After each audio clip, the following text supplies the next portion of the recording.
Yo tout le monde, c'est 87, j'espère que vous allez bien. Moi aujourd'hui ça va super. Écoutez, abonnez-vous, lâchez un pouce bleu, commentez si vous avez besoin de commenter. Aujourd'hui on va faire une vidéo assez spéciale. Oui, mes cheveux sont coupés, alors on en a rien à faire. Bref, aujourd'hui c'était une vidéo un peu spéciale parce qu'on va parler d'un film. Je vais vous passer des petits extraits vite fait de 15 secondes parce que le règlement des droits d'auteur machin. Vous inquiétez pas, je vais bientôt vous mettre le film en complet en français sur la chaîne YouTube, mais pas pour l'instant. Du coup, on va parler de Pacific Rim. Qui n'aime pas Pacific Rim? Déjà, je vais vous expliquer ce que c'est Pacific Rim. Pacific Rim, c'est un film de robots contre des monstres qui viennent de l'océan Pacifique. Voilà, je vais pas pu vous développer le mot Pacific Rim, du coup Pacific Rim quoi. Du coup, le Pacifique et Rim et crime quoi pour les robots. Voilà. Alors, éventuellement ça va prendre au moins 10 minutes de vidéo, mais voilà quoi, on s'en fout un peu. On s'en fout pas. Mais voilà. Passons à l'explication de Pacific Rim. L'histoire de Pacific Rim, c'est parti. Du coup, l'histoire commence avec une attaque. À toute enfance, on a eu le premier personnage principal, Riley. Riley et son frère sont pas des grands ils étaient pas forts à l'école ni en sport, mais par contre ils étaient forts au combat. Et ça, bah voilà quoi, le général a adoré. Du coup, je vais vous faire passer le début du film et le milieu du film et la fin du film. En gros, quelques petites parties de combat, de tout ce qui est voilà. Tout ce qui est à la limite c'est 2 minutes je pense. Du coup, regardez le début et dites-moi ce que vous en pensez. A tout à l'heure.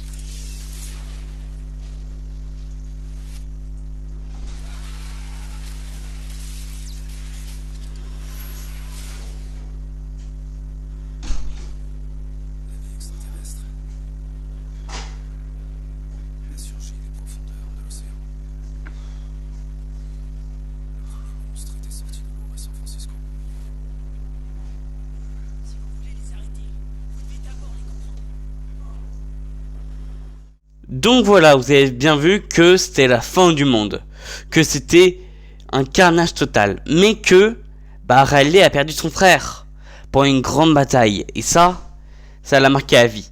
Il s'en souvient encore, il ne veut plus monter dans un Jaeger. Ce que Marshall, lui, en fait, il est un peu en pénalité à vrai dire. Pourquoi? Parce que maintenant, les kaiju deviennent plus forts. Catégorie 2, 3, 4, 5... Pour l'instant, on n'a vu que catégorie 2, 3. On n'a pas encore vu de 4, ni de 5 et ni de 6. Oui, il existe pas mal de catégories, mais on n'a que vu 6 pour le moment. Du coup, Riley va dans la construction d'un mur de protection et tout ça. Et directement après, on voit qu'il construit le mur et qu'il redescend pour protéger ses affaires. Et on voit qu'il y a un autre combat où il y a un autre kaiju de catégorie 3, excusez-moi, qui détruit un mur comme une feuille de papier. On l'écrase. Du coup, je vais vous montrer le combat qui a été vu. Du coup, je vous laisse avec les images. Vous me demandez ce que vous en pensez. À tout à l'heure.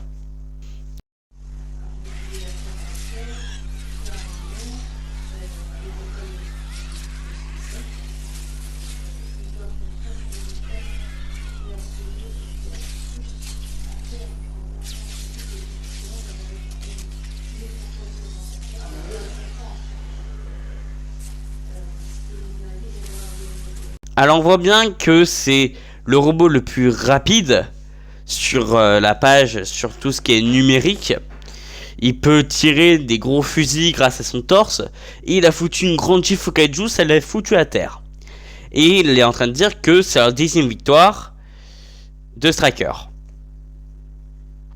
le robot le plus rapide du monde. Mais est-ce que c'est vraiment le plus rapide? On ne sait pas encore parce que dans le numéro 2, dans la partie 2 que je vais vous faire juste après, on verra un autre robot plus rapide de catégorie, cette fois-ci, le Toodyne. En revenant sur la chose de Riley, on a du coup Marshall qui vient voir Riley qui dit il faut un peu se bouger le cul parce que on a besoin de toi pour une mission coriace. Et il lui dit soit t'as envie de mourir dans un Jaeger, soit t'as envie de mourir ici en construisant des murs. Riley a dit je veux aller dans un Jaeger. Et là il croise une fille qui s'appelle Mako Mori. Mako Mori est une chinoise qui a perdu ses parents pendant une attaque de kaiju. En fait Marshall était dans un robot et a combattu le kaiju. C'est pour ça que maintenant Marshall et Mako, Marshall surveille Mako. Du coup en fait Mako a envie d'aller dans un Jaeger et Riley, lui, il a besoin d'elle parce qu'il pense qu'ils sont compatibles. Parce que Marshall, il n'a pas envie parce qu'elle est trop sensible et qu'elle ne sait pas encore ce que c'est de rentrer dans la dérive. La dérive, c'est quoi? C'est quand on a deux pilotes, parce qu'un seul, ça suffit pas, parce que sinon il saigne, il meurt. Du coup, on a deux pilotes, un qui s'occupe du côté droit, un qui s'occupe du côté gauche. Excusez-moi, je bégayais parce que j'ai pas du tout préparé une feuille. Et du coup, Marshall lui dit tu n'es pas prêt parce que une dérive c'est tes souvenirs. Si tu restes dans tes souvenirs, tu ne pourras pas combattre. Faut laisser aller. Comme de l'eau qui coule. Ça laisse aller. Et en fait du coup Marshall a quand même donné une chance à Mako Mori. Et du coup ils ont réussi le test. Mais à la fin Mako Mori et Riley sont tous les deux partis de la dérive. Et Mako est parti tellement loin dans ses souvenirs que Riley a tout vu. L'histoire de Marshall. Et que ça a failli détruire tout le bâtiment, du coup qui était à Tokyo. Et du coup Marshall ne veut plus jamais que remettre les pieds dans un Jaeger. Et même Riley, parce que voilà quoi, c'est il se passe raté hein, tant pis hein, tout. Et après là on se rend compte qu'il y a qu'il y a deux scientifiques, je ne sais plus leur nom, voilà. Je crois que c'est Yi ou Docteur. Bref. Il y en a un qui est pour la scientifique écrite et un qui s'occupe des décompositions de kaiju. Ils se rendent compte qu'en fait les kaiju sont des clones. En fait, il a montré qu'il a vu une carcasse de kaiju qui date de 2006 et une autre carcasse de kaiju qui vient de 2016. 10 ans après, c'est toujours les mêmes. Et en fait, il avait l'idée de rentrer en tête à tête, quoi, dans la dérive, avec un cerveau à moitié cassé d'un kaiju. Marshall a dit non, qu'il ne fallait pas, mais il a quand même fait. Et maintenant, il sait que ceux-là qui ont créé les kaiju s'appellent les précurseurs. Qui sont les précurseurs? C'est des créateurs d'un autre monde qui vient de la brèche. Et la brèche, c'est en fait là, c'est notre terre. Et là, c'est le leur. En fait, entre les deux, il y a quand même une espèce de un scanner, en fait, qui détecte les kaiju qui rentrent dans notre univers pour détruire le monde. Pour aller au milieu du volcan de Tokyo. Pour, du coup, détruire toute la Terre. Voilà. Du coup, Marshall a entendu qu'il avait fait ça. Du coup, il est parti le voir. Il a dit machin. Il a dit refais-le. Tu vas voir un gars qui vend des cerveaux kaiju et tu vas le refaire. Et en fait, pendant ce temps-là, il y a eu deux alertes de kaiju, tous les deux de catégorie 3. Un code de machin gros muscle quoi, et un autre qui vole. Et du coup il y en a deux qui sont partis, deux robots, deux grosses machines, ils sont tous les deux mortes, c'est bon, voilà. Il y en a un méchant, un kaiju qui a fait un truc électrique, qui a enlevé toute l'électricité dans le monde, super, et pourtant on voit dans le film que tout marche, c'est super. Du coup ça a éteint l'autre et il y avait un Jaeger catégorie 1, le plus ancien et le plus propre, qui a été détruit en un claquement de doigts. Voilà, et du coup, bah, Riley et du coup Makomori bah, prennent leur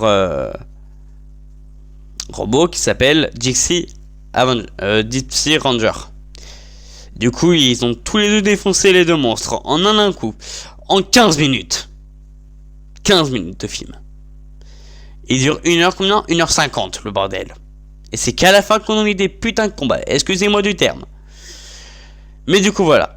Et du coup ensuite, et ben, ça fait comme une histoire, bref, voilà.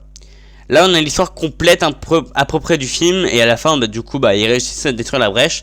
Et on va vous expliquer comment et comment ils ont fait et pourquoi ils voulaient détruire la brèche. Passons à la deuxième partie. La mission était très simple. Le Marshall, c'était de détruire la brèche avec une immense TNT. Une bombe nucléaire. Voilà, une bombe nucléaire de 6 tonnes de TNT. Ou 10 tonnes. Parce que bah, Riley lui a déjà dit, on a déjà tout essayé, ça ne rentre pas dans la brèche. Mais là, c'est eux, avec leur robot, qui vont rentrer dans la brèche pour détonner l'explosion. C'est-à-dire qu'il y a une équipe qui vont crever, quoi. Trop bien, le film. Du coup, en fait, on se rend compte qu'on ne peut pas aller dans la brèche, à part si on a un scanner de kaiju. C'est comme si tu vas aller au marché, là, tu fais, je sais pas, moi, ce genre-là. Oui, vous voulez un petit? Oui, allez-y, prenez. Bip. C'est bon, prépassé. Bah non. C'est-à-dire que si tu passes, et bah lui, il va se le rejeter. Ça dégage. Comme si tu avais volé un truc dans le magasin, quoi. Comme si ton téléphone, c'était de la merde, et du coup, bah, il dégage. Du coup, voilà. Et du coup, c'est comme ça que bah, les kaiju peuvent rentrer et ressortir. Mais comment ils font? Parce que quand ils sont rentrés, bah, en fait, le truc a scanné parce qu'il était déjà mort. Je comprends pas. Du coup, c'était la première. Et pendant la bataille, on a vu un catégorie 5. Le premier, c'est un badass. C'est bon. Désolé, mamie. Oui, je suis chez mes grands-parents. Respectez-les, s'il vous plaît. Du coup, c'est très simple. Catégorie 5, une explosion nucléaire, ça n'a pas suffi. Voilà, ça n'a pas suffi. Désolé. Ça n'a pas suffi au kaiju de se détruire. Par contre, deux autres crânes cassés et un autre coupé en deux pendant que Dixie Ranger s'est fait couper un bras gauche. Et il reste plus que le bras droit. Voilà. Du coup, bah, Dixie Ranger, il va prendre le kaiju, il va le foutre dans la brèche, lui, il va y aller. Mako, elle a plus d'inspiration, Riley lui donne sa respiration, et bah, Mako dégage dans l'eau.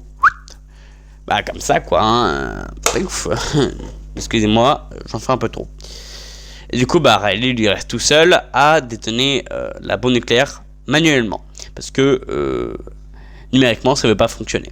Du coup, ensuite, il active sur le réacteur qui est juste là au torse. Là, c'est un gros rond. Et en fait, qui le propulse comme ça, parce qu'il était comme ça. Et ça le propulse. Et on voit le truc à moitié. Son bras, là, comme ça. Avec une épée. Ah, tu fais moi malin. Du coup, là, on voit les précurseurs qui. Là, c'est leur peau, hein. Coucou. D'accord. Ouais, c'est dégueulasse ce que je suis en train de faire. Et du coup, ils voient qu'il y a un gros robot. Et du coup, c'est pas eux. Du coup, il panique. Et du coup, bah, Riley touffe, va en haut. Parce que sinon, il explose, quoi. Et du coup, bah, tout le truc explose. Et on a enfin gagné la brèche. Fin du film. Pas du tout. La partie 2 va être dans la prochaine vidéo. Je n'ai pas le temps. Parce que mon montage, hein, ça va bien piquer. Du coup, on voit que Riley n'a plus de respiration, que Mako est en train de chialer, que Riley dit tu sers trop fort. Ils sont tous les deux contents, ils se font tête à tête.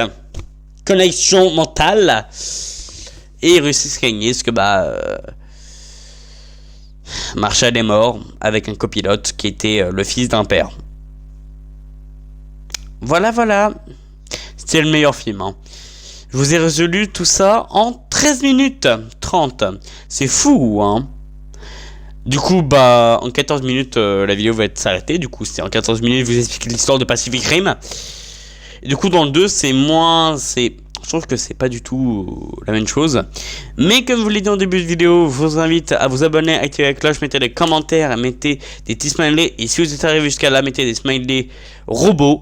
Parce que moi, je vous dis, et une prochaine pour la partie 2 de Pacific Rim et de la série Pacific Rim Black.